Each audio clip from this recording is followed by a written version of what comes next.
Hey guys, Willie TRC here. Today we're going to be taking a look at my Koyosho RB6 two-wheel drive buggy, and I'm going to be kind of showing you what I like to look for after I'm done going to a club race or an event, and just kind of checking the car over, just making sure nothing's wrong with it, taking a look at the maintenance, checking parts. So yeah, that's what we're going to be looking at today. Let's get on with it. So here's my RB6, and usually the first thing that I look at.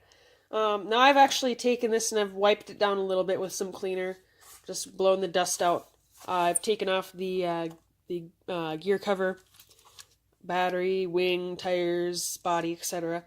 And the first thing I usually go through and check is I check the motor solder points, wiggle them a little bit, make sure they're still tight. Any other solder points, the solder points on the ESC. And the second thing I look for is I go through and I check each of the receiver connections, make sure that my ESC and servo are both plugged in snugly. And then I go through, check, make sure ESC, receiver, and servo are all still snug in there and that none of the double stick tape has come off. Check the steering, see how much play you have. If you have an abnormal amount of play, check your ball studs, check your servo horn, and etc. in there, and the bearings as well. But mine appears to be fine. This is about normal. And also check your shocks. Make sure you don't hear any squeaking, or make sure you don't see any residue in case they are leaking. Next thing I check is the gear mesh. Make sure you have a little amount of play. Rotate your spur gear and check it in different positions. Also take your hex wrench and tighten or check the tightness of the motor bolts. Make sure you don't tighten them too far, otherwise you will strip out the mounting points on the motor. Make sure your pinion is tight and your spur gear is tight and not wiggly. Make sure that your lock nut hasn't backed off at all. And then one of the last things I like to check are the hinge pins. Come on, focus. And see that one has quite a bit of wiggle or slop.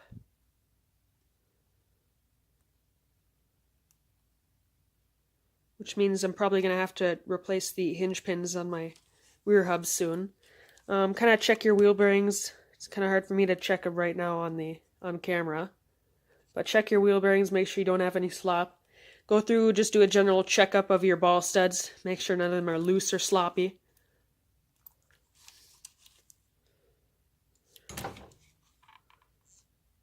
Front hinge pins look okay. Not too much slop.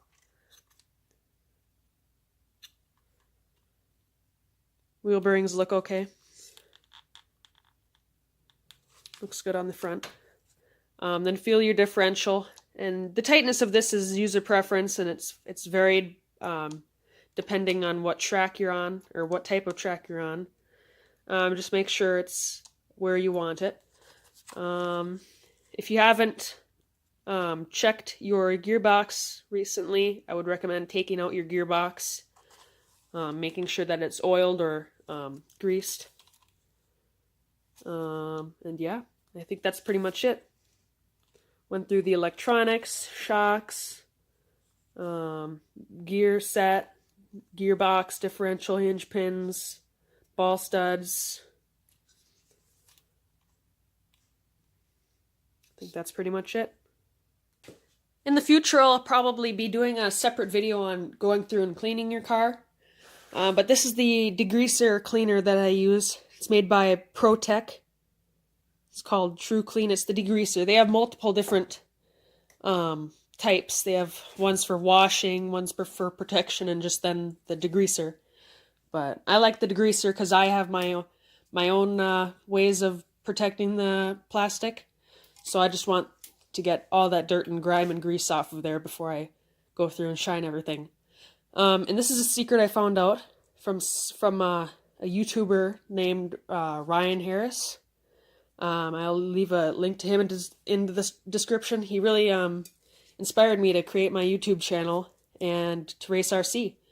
So definitely check him out. But this stuff is pure heavy-duty silicone, and it can be found at most hardware stores, Amazon.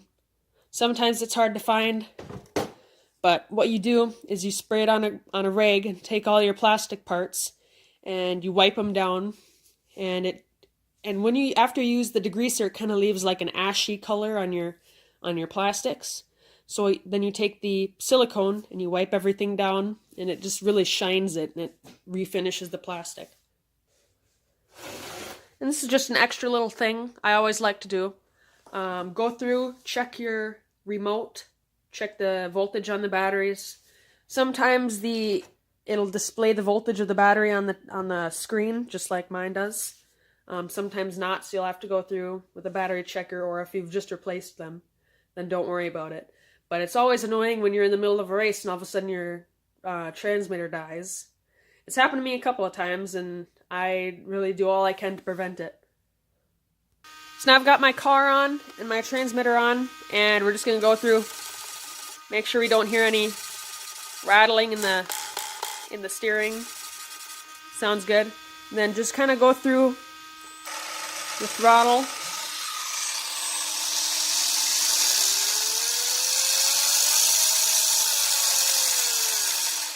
Listen for any rattling, any clinking. Just make sure it sounds like it should. Generally, depending on the car you have and the parts used, it'll sound different. So, kind of get a feel for what your car sounds like when it's all new and rebuilt.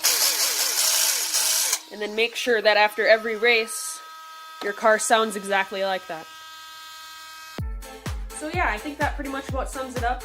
I look forward in the future to doing a video about cleaning the car and about what parts not to clean, etc.